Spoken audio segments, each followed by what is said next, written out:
Also, this is the picture, and these are the two pictures I wanted to show. This is what was the main square like at the beginning. This is the first day after we found out. This is, I think, the Saturday after the beating in Prague. You can see the police, and this is the car.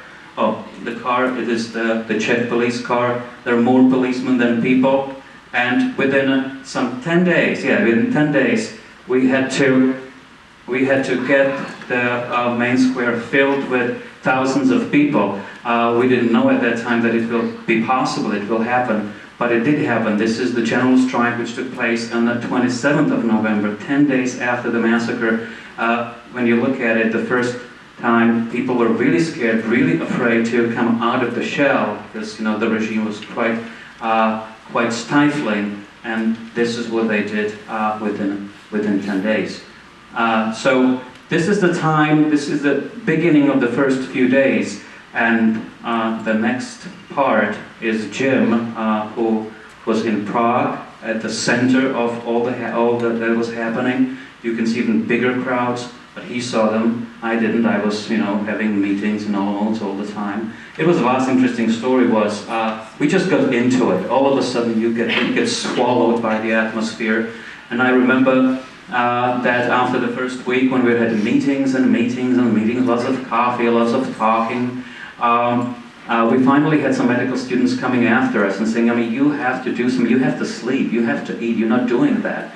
And one of the students asked me, what were you eating in the last couple of days? And I said, I could not recall anything. And finally I remembered I ate an apple in the 3 or 4 days. I probably drank hectoliters of coffee, but didn't eat anything. And that was the case of many other students, and they were collapsing because of the strain they were putting themselves into, and also of all the effort, and completely forgot about some basic things in life, like eating and sleeping. So, we were being snatched by the medical students and put in sleeping bags, and we had to sleep. They were sitting next to us and watching us sleeping, and never let us get out of the sleeping bag for a while.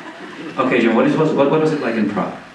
Well, before I talk about that, Libor was talking about how there was no sense that this was going to happen.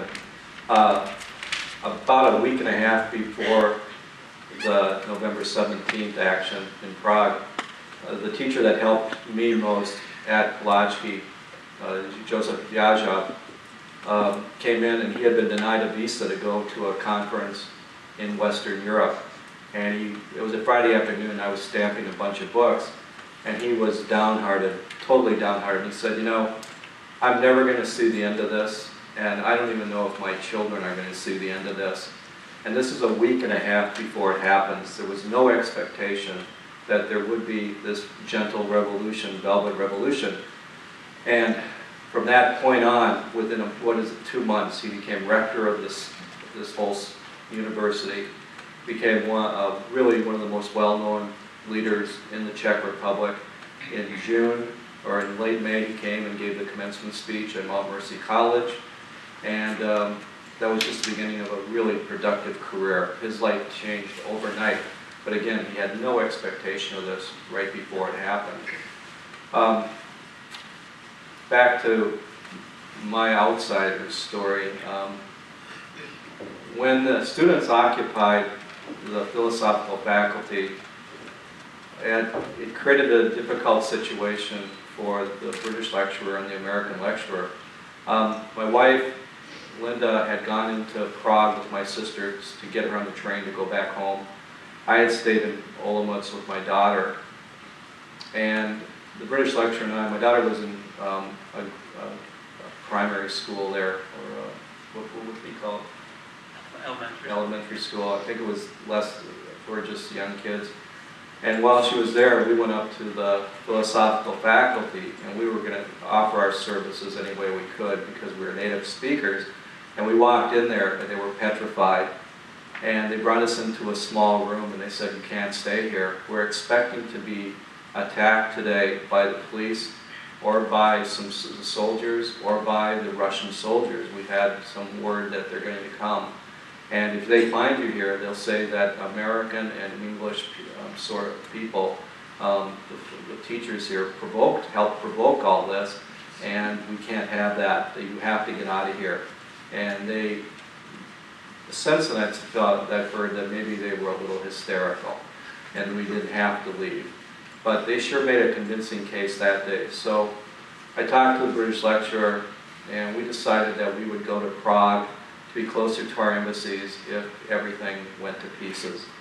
And I got my daughter out of school, we got on the train, we went into Prague, expecting the worst really. And we got off the train, and Wenceslas Square is pretty close to the main train station. And I could hear this huge hum as soon as we got out of the train station. And we turned the corner, and we see Wenceslas Square, this. Thousands and thousands of people on the square. And I turned to the British lecturer, and I said, well, there's no way they're going to stop this. This is too much. And then I ran in by chance to my wife and my sister out of this crowd and ran into them. And we walked around, and there were little shrines, and this is candles, and this is in memory of the people who had been beaten on November 17th. And then in Old Town Square, or wait, I guess, did you take that? Yeah, okay. Okay. So there were shrines all over, and Old Town Square was the same thing, huge crowds. And then I decided to stay over one day so I could spend one day in Prague soaking up the atmosphere. And the next day I heard in the crowd on Wenceslas Square saw Dubček and Havel speak. And the crowd was wild about Havel. They were less enthusiastic about Dubček. He was somebody whose time had come and passed. But it was important for him to be there because it was a type of reconciliation.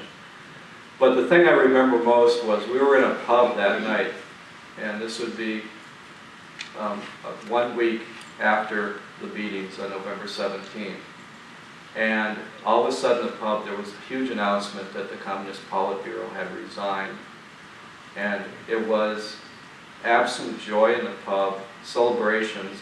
And I'm going to read another thing that I wrote for the Gazette, because I can't really say this the way I felt it. That night during our dinner, we heard that the entire Politburo had resigned. When this announcement was made in the restaurant, there was clapping, cheering, laughter.